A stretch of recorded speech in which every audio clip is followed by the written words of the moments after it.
Hello friends, I am Kabir. देखिए, अलंकार में मैंने आपको शब्द अलंकार पूरा कंप्लीट करा दिया था, क्योंकि ये दो भाग होते हैं। एक अलंकार के दो भेद होते हैं, एक शब्द अलंकार और एक अर्थ अलंकार। लेकिन ये बहुत बड़ा चैप्टर है, इसलिए मैंने आपको पिछली वीडियो में शब्द अलंकार के बारे में पूरा विस्तार पूर्वक बताया। इस वीडियो में मैं आपको अर्थ अलंकार के बारे में विस्तार पूर्वक बताऊँगा। इसके ये महत्वपूर्ण भाग हैं, 3 भेद हैं इसके महत्वपूर्ण, लेकिन इसके अलावा और भी भेद होते हैं, लेकिन पहले इन्हें जानना ज़्यादा आवश्यक है। ठीक है, तो पहला है उपमा अलंकार। उपमा अलंकार क्या होता है? देखिए, ये 3 भेद हैं। इनकी अगर पहचान करने की ऐसी ट्रिक बताऊंगा कि देखते ही पहचान लेंगे कौन सा है इसमें से अलंकार। पहला है उपमा अलंकार। अब ये उपमा अलंकार क्या होता है? जहां उपमे में, ध्यान से सुनिएगा, अभी बताऊंगा मैं उसका मतलब।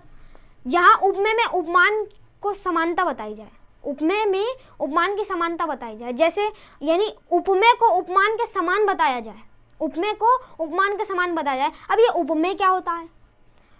उपमेय क्या होता है? देखिए, जिस व्यक्ति वस्तु की तुलना की जाती है उसे ही हम उपमेय कहते हैं। जैसे अब मैं एक उदाहरण लेता हूँ, सीता जी का मुख चंद्रमा के समान है। तो यहाँ पर मैंने सीता जी के मुख की तुलना चंद्रमा से कर ली, चंद्रमा से कर ली। तो यहाँ पर उपमेय और उपमान क्या है? उपमेय किसे कहते हैं? जिस व्यक्ति या वस्तु की तुलना की जाती है, जिस ये व्यक्ति वस्तु की तुलना की जाती है उसे ही हम कहते हैं उपमेय। अब यहाँ पर किसकी किससे तुलना की जा रही है? यहाँ पर सीता जी के मुख की चंद्रमा से तुलना की जा रही है, तो सीता जी का मुख हो गया उपमेय। क्या हो गया? उपमेय। और चंद्रमा के समान, यानी चंद्रमा क्या है? ये उपमान है। क्यों? क्योंकि उपमेय की तुलना जिससे की जाती है उसे उपमान कहते हैं। और उपमेय किसे कहते हैं? जिस व्यक्ति वस्तु की तुलना की जाती है। जैसे मैंने बताया, सीता जी का मुख चंद्रमा के समान है, तो सीता जी का मुख हो गया उपमेय और चंद्रमा हो गया उपमान। ठीक है, समझ में आया? तो ये उपमेय और उपमान होता है। अब मैंने बताया जहाँ उपमेय और उपमान में समानता बताई है, यानी उपमेय उपमान के समान हो जाए। अब मैंने कहा था इसमें उदाहरण में, सीता जी का मुख चंद्रमा के समान है, यानी मैं उपमेय को उपमान के समान बता रहा हूँ, तो ऐसे में क्या हो जाएगा? उपमा अलंकार हो जाएगा। और इसको पहचानने की ऐसी ट्रिक बताऊंगा कि देखते ही आप पहचान लेंगे कि उपमा अलंकार है। इसकी क्या ट्रिक है? जहां पर भी आपको सा, सी, से, सम, समान या सरिस शब्द दिख जाए, वहां पर उपमा अलंकार होगा। देखते ही आंख बंद करे टिक कर दिएगा, उपमा अलंकार होगा। जैसे पीपर पात सरिस मंडोला, पीपर पात सरिस मंडोला। अब यहाँ पर पीपर पात सरिस मंडोला में क्या आ रहा है? सरिस शब्द आ रहा है, तो कौन सा अलंकार है? उपमा अलंकार। क्योंकि मैंने अभी बताया आपको, जहां पर भी आपको उपमेय, जहां पर भी आपको सा, सी, से, सम, समान या सरिस शब्द दिख जाए, वहां पर उपमा अलंकार है। तो यहाँ पर भी क्या था? पीपर पात सरिस मंडोला, यहाँ पर भी सरिस शब्द था, तो कौन सा अलंकार है? उपमा अलंकार है। ठीक है, उपमा अलंकार समझ में आया? क्या कहा मैंने बताया उपमेय और उपमान की तुलना जिससे की जाए। उपमेय किसे कहते हैं? जिस व्यक्ति वस्तु की तुलना की जाए। उपमान किसे कहते हैं? उपमेय की तुलना जिससे की जाए। तो समझ में आया उपमा अलंकार? ठीक है, दूसरा है रूपक अलंकार। रूपक अलंकार। और हाँ, एक बात याद रखिए, उपमा अलंकार में कभी ऐसा भी होता है कि देखिए योजक चिन्ह आ जाता है, इसे कहते हैं योजक चिन्ह, इसे कहते हैं योजक चिन्ह। और योजक चिन्ह के बाद सा, सी, से, सम, समान जो भी बताया था वो शब्द आ जाते हैं, तो वहां पर भी उपमा ही होगा। जहां पर भी आपको सा, सी, से, समान या सरिस शब्द दिख जाए, वहां पर उपमा होता है। लेकिन अगर योजक चिन्ह के साथ तब भी उपमा ही होगा, क्योंकि योजक चिन्ह आ जाए तो उपमा ही होगा। ठीक है, उपमा ही होगा। लेकिन अभी रूपक अलंकार समझाऊंगा तो आपको समझ में आ जाएगा।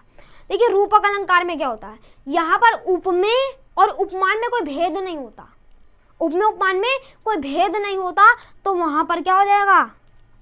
रूपक अलंकार हो जाएगा। जैसा अभी मैं बताऊं, सीता जी का मुख चंद्रमा है, यहाँ पर मैंने ये नहीं कहा चंद्रमा के समान है, यहाँ पर मैंने कहा सीता जी का मुख चंद्रमा है, यानी उपमेय उपमान में कोई भेद नहीं है, उपमेय उपमान में भेद नहीं है। तो कौन सा है रूपक अलंकार? कौन सा है रूपक अलंकार? क्यों?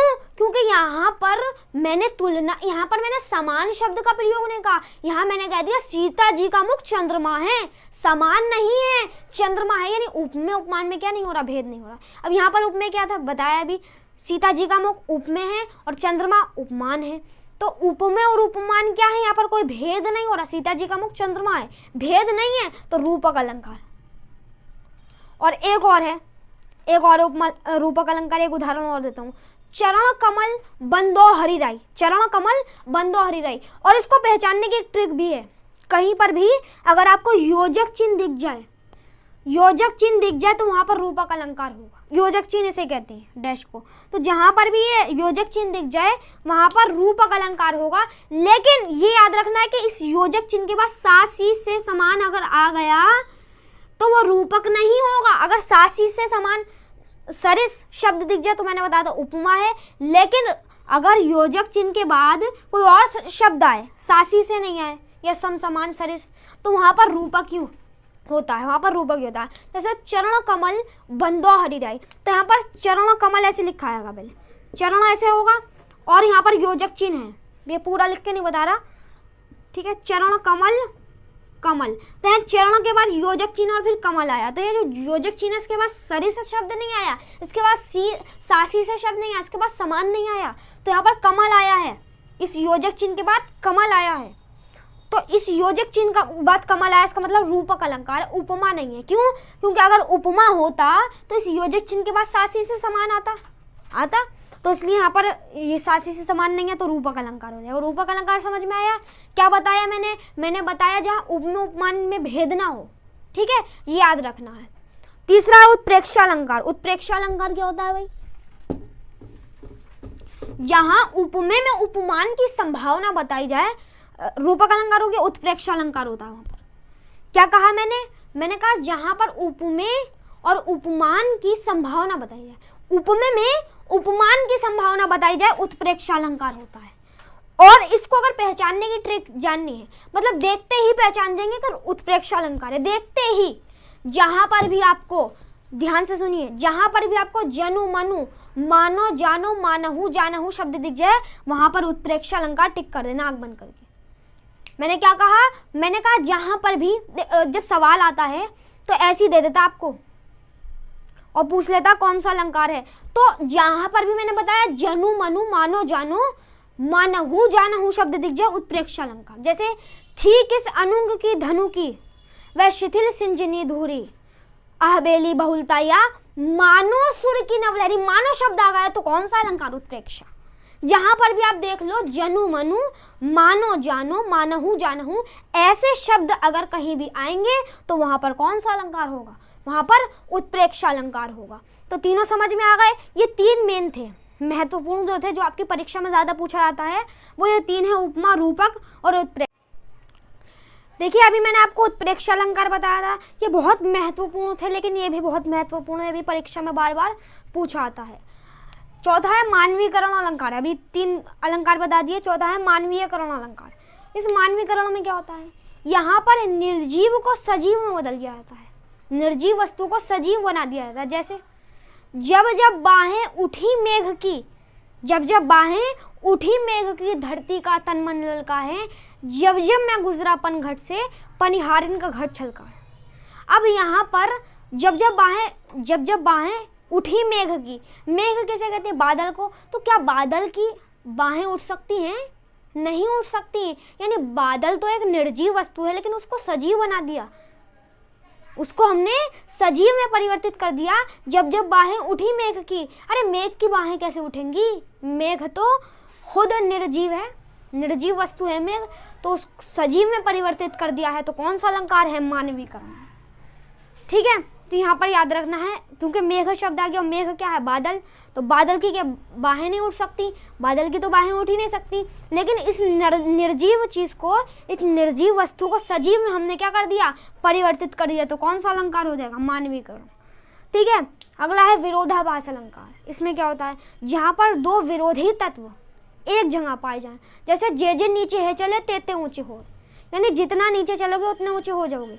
तो ये तो गलत है ना, ये विरोधी तत्व एक जगह पाए जा रहे हैं। तो जे नीचे है चले ते ऊंचे हो, कौन सा अलंकार है? विरोधाभास अलंकार। क्यों? क्योंकि यहाँ पर जे नीचे चले मतलब जितना नीचे चलो उतने ऊंचे हो। ऐसा हो सकता है कि आप जितना नीचे चलेंगे उतना ऊंचे होंगे? ऐसा नहीं हो सकता। तो यहाँ पर विरोधी तत्व एक जगह पाए जा रहे हैं, दो विरोधी तत्व यानी एक दूसरे का विरोध कर रहे हैं, तो विरोधाभास अलंकार हो जाएगा। ठीक है, अगला संधि अलंकार। अब ये संधि अलंकार और भ्रांतिमान में बहुत कंफ्यूजन होता है। भ्रांतिमान अलग है, संधि अलग है। संधि में क्या होता है? यहाँ पर किसी वस्तु को देख करके हमें संदेह होता है। क्या होता है? संदेह होता है। जैसे नारी बीच सारी है कि सारी बीच नारी है, नारी ही की सारी है कि सारी ही की नारी है। यहाँ पर क्या है, यहाँ पर संदेह अलंकार, यहाँ पर संदेह हो रहा है, संदेह हो रहा है। नारी बीच सारी है कि सारी बीच नारी है, नारी ही की सारी है कि सारी ही की नारी है। कौन सा अलंकार है, संदेह अलंकार हो जाएगा। देखिए संदेह में तो हमें संदेह होता है, भ्रम अलग चीज है, संदेह अलग चीज है। भ्रांतिमान में भ्रम होता है, किसी वस्तु को देख करके उसके स्थान पर किसी और वस्तु का क्या हो जाता है, भ्रम हो जाता है। यहाँ पर किसी और वस्तु को देख करके उसकी जगह पर दूसरी वस्तु का क्या हो जाता है, संदेह हो जाता है। संदेह अलग चीज है, भ्रम अलग चीज है। भ्रम में क्या होता है, अब इसका उदाहरण देता हूँ। नाक का मोती अधर की कांति से, नाक का मोती अधर की कांति से, बीच दाडिम का समझकर भांति से, देखकर सहसा हुआ शुक मौन है, सोचता है दूसरा शुक कौन है। शुक कहते हैं तोते को, देखता है सोचता है, सहसा हुआ शुक मौन है। ठीक है, तो यहाँ पर शुक शब्द आया है, शुक यानी तोता, तो यहाँ पर भ्रम हो रहा है, भ्रम हो रहा है। किसी वस्तु का किसी और वस्तु पर क्या हो रहा है, भ्रम हो रहा है, तो भ्रांतिमान अलंकार हो जाएगा। तो आज मैंने आपको जो महत्वपूर्ण अलंकार थे उसके बारे में मैंने विस्तार पूर्वक बताया, जो अर्थ अलंकार के महत्वपूर्ण थे। ये 3 तो याद ही रखने हैं, उपमा अलंकार, रूपक अलंकार, उत्प्रेक्षा। बहुत ज़्यादा पूछा जाता है उत्प्रेक्षा, तो याद रखना है। अर्थ अलंकार के बहुत महत्वपूर्ण भेद हैं जो सारे अलंकार हैं। तो अगर आपको वीडियो पसंद आई हो, सब्सक्राइब करें, लाइक करें, शेयर करें। और हाँ, अगर आपने शब्द अलंकार वाली वीडियो नहीं देखी है तो अगर आप समझ नहीं सकते इसको, अर्थ अलंकार को, जब तक आपने शब्द अलंकार को नहीं समझा। तो शब्द अलंकार को समझना अति महत्वपूर्ण है, क्योंकि अगर शब्द अलंकार नहीं समझा तो आप अर्थ अलंकार नहीं समझ पाएंगे। तो आप उस वीडियो को ज़रूर देखें, मैं आपको डिस्क्रिप्शन में लिंक दे दूंगा। बहुत अच्छी वीडियो है, उसमें मैंने डिटेल से बताया। तो अगर आप देखेंगे अवश्य आपको लाभ होगा। तो वीडियो को सब्सक्राइब करिएगा, लाइक करिएगा, शेयर करिएगा। Thanks for watching.